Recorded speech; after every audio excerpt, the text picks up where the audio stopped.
सभी जनों को पगे लागू सर। हम आज महिला दिवस के उपलक्ष्य में इकट्ठे हुए हैं और आजकल हम स्त्री और पुरुष की समानता की बात करते हैं। स्त्रियां आजकल अब किसी अबला नारी की तरह नहीं है, मजबूर नहीं है।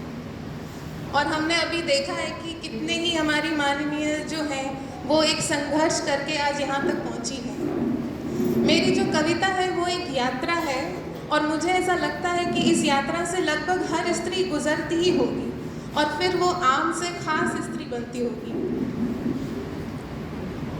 पुरुषों के संघर्ष भी अलग हो सकते हैं, पर जो परिस्थितियाँ, जो प्रश्न मेरी कविता में हैं उनसे हर स्त्री लगभग गुजरती है। तो आप मेरी इस यात्रा में साथ बने रहिएगा। मेरी कविता में मैं हूँ, स्त्री है और गीता है। धर्म क्षेत्रे कुरुक्षेत्रे संवेता युयुत्सवः। गीता के पहले अध्याय के पहले श्लोक की पहली पंक्ति है ये।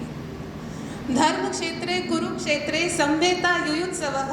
बचपन में माँ ने घर पर और गुरुजी ने स्कूल में था सिखाया, बेटा गीता पढ़ा करो, इसी में जीवन का सार है समाया।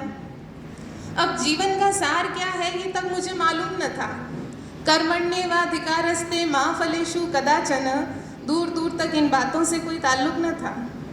हाँ, क्योंकि माँ और गुरुजी का कहना मानना था, सो रोज़ गीता के श्लोकों को रटना और रटाना था। जीवन की भागदौड़ तो शुरू हो गई, लेकिन रटने का क्रम बरकरार था। बिना समझे, बिना जाने कि क्या लिखा है, ये बस दिन भर के रूटीन में शुमार था।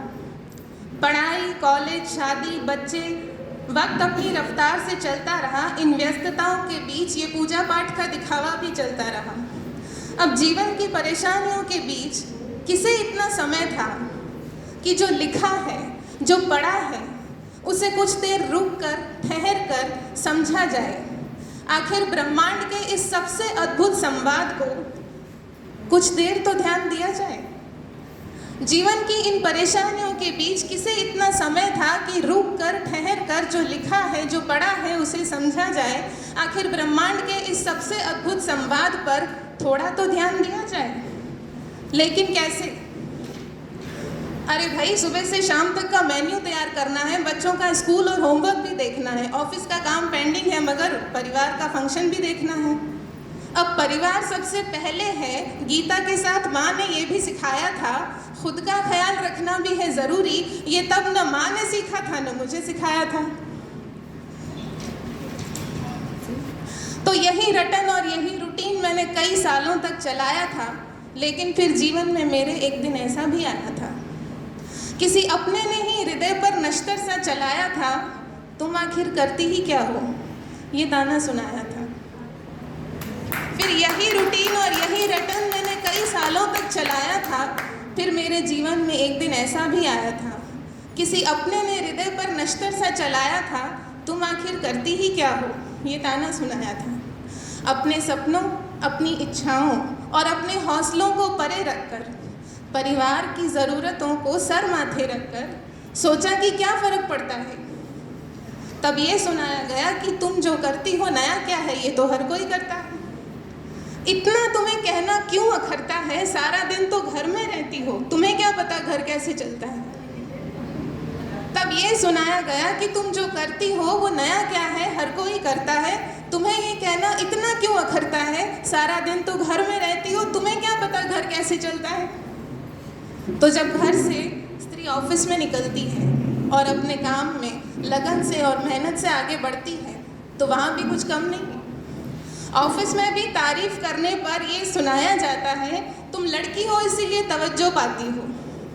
ऑफिस में तारीफ मिलने पर उसे सुनाया जाता है, तुम लड़की हो इसीलिए तवज्जो पाती हो, ज़रूर बॉस को कोई पाठ पढ़ाया होगा, वरना तुम तो सारा दिन घर संभालती हो।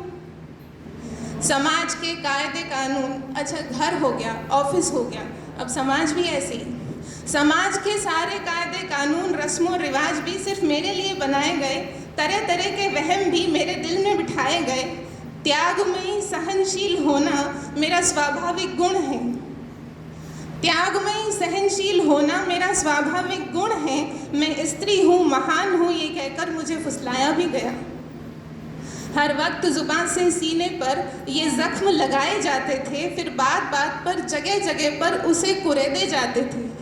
उफ, ये क्या हर वक्त रोना रोती रहती हो? अब देखो, ये फेमिनिज्म की बात मत करना। 4 काम क्या कर लिए, अपने आप को क्या समझती हो? हर वक्त जुबान से सीने पर ये जख्म लगाए जाते थे, फिर बात बात पर जगह जगह पर उन्हें कुरेदे जाते थे। उफ, हर वक्त ये क्या रोना रोती हो? देखो, फेमिनिज्म की बात मत करना। 4 काम क्या कर लिए, अपने आप को क्या समझती हो? तो कभी बाथरूम में, तो कभी दुपट्टा मुंह में भींचे, मैं घुट घुट के रोया करती थी। मैं आखिर कौन हूँ, क्यों हूँ और क्या हूँ, हर बार ये सोचा करती थी। उस पल अपने ही वजूद पर मुझे वहम आने लगा था। उस पल अपने ही वजूद पर मुझे वहम आने लगा था। उस पल अपने होने पर मैं विधाता से कई शिकायतें कराई थी। उस पल मेरा विश्वास बस डगमगाने ही वाला था कि आले में रखी माँ की गीता नजर आई थी। उस पल मेरा विश्वास डगमगाने ही वाला था कि आले में रखी माँ की गीता नजर आई थी। उस दिन पहली बार बड़े ध्यान से उठाकर उसे पढ़ा मैंने। उस दिन पहली बार धर्म क्षेत्र कुरुक्षेत्र का अर्थ ठीक ठीक समझा मैंने। अपनों के बीच रहकर ही इस विचारों के द्वंद्व को समझना है मुझे। सीख मेरी माँ की है, लेकिन मेरे पापा अक्सर कहते हैं कि निधि, इंसान बुरा नहीं होता, ये जो द्वंद्व है ये सिर्फ विचारों का है। तो उस दिन पहली बार गीता उठाकर उसे बड़े ध्यान से पढ़ा मैंने। उस दिन पहली बार धर्म क्षेत्र कुरुक्षेत्र का अर्थ ठीक ठीक समझा मैंने। अपनों के बीच रहकर ही इस विचारों के द्वंद्व को समझना है मुझे। हर कदम पर अपने अस्तित्व के युद्ध का सामना करना है मुझे। और अभिमन्यु ने चक्रव्यूह भेदा था। सिर्फ चक्रव्यूह केवल भेदना ही नहीं, उसमें से निकलना भी है मुझे। यही मेरा धर्म क्षेत्र है, कुरुक्षेत्र है, इसी के बीच से होकर गुजरना है मुझे। मगर हाँ, अस्तित्व को संभालने के इस युद्ध में द्रौपदी नहीं बनना है मुझे। हम सब जानते हैं कि द्रौपदी का अपमान हुआ तो महाभारत की नींव तब से पड़नी शुरू हो गई थी। लेकिन हम अगर उससे पहले जाएं तो द्रौपदी ने दुर्योधन को ताना मारा था कि अंधे का पुत्र तो अंधा ही होगा। तो उसने अपने ससुर का अपमान किया था, अपने देवर का अपमान किया था। तो मगर हाँ, अस्तित्व को संभालने के इस युद्ध में द्रौपदी नहीं बनना है मुझे। ये सब मेरे अपने हैं, ये सब मेरे अपने हैं, इन्हें गिराकर ऊंचा नहीं उठना है मुझे। एक स्त्री होने की मर्यादा मैं जानती हूँ, एक स्त्री होने की मर्यादा मैं जानती हूँ, उसी मर्यादा में रहकर चलना है मुझे। कर्मण्येवाधिकारस्ते मा फलेषु कदाचन, इसके अर्थ में ही रहकर स्वयं के अर्थ को खोजना है मुझे।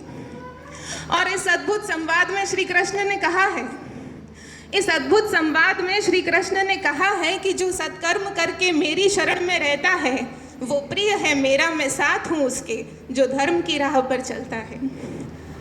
तो इस अद्भुत संवाद में श्री कृष्ण ने कहा है कि जो सत्कर्म करके मेरी शरण में रहता है वो प्रिय है मेरा, मैं साथ हूँ उसके, जो मेरी शरण में रहता है, जो धर्म की राह पर चलता है।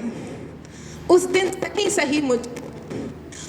सही सही मुझको गीता का अर्थ समझ आया, माँ की एक समझ आई, गुरुजी का ज्ञान समझ आया। उस दिन आंसू पोंछ लिए मैंने, उस दिन आंसू पोंछ लिए मैंने और दुखों पर रोना छोड़ दिया। है युद्ध है तो युद्ध सही, ये मेरी तपस्या है तो ये तप ही सही। ये युद्ध है तो युद्ध ही सही, मेरी तपस्या है तो ये तप ही सही। जो धर्म है वो निभाना है मुझे, जो कर्म है मेरा वो करना है मुझे। जीवन से हार नहीं मानी मैंने और खुद को भी सताना छोड़ दिया।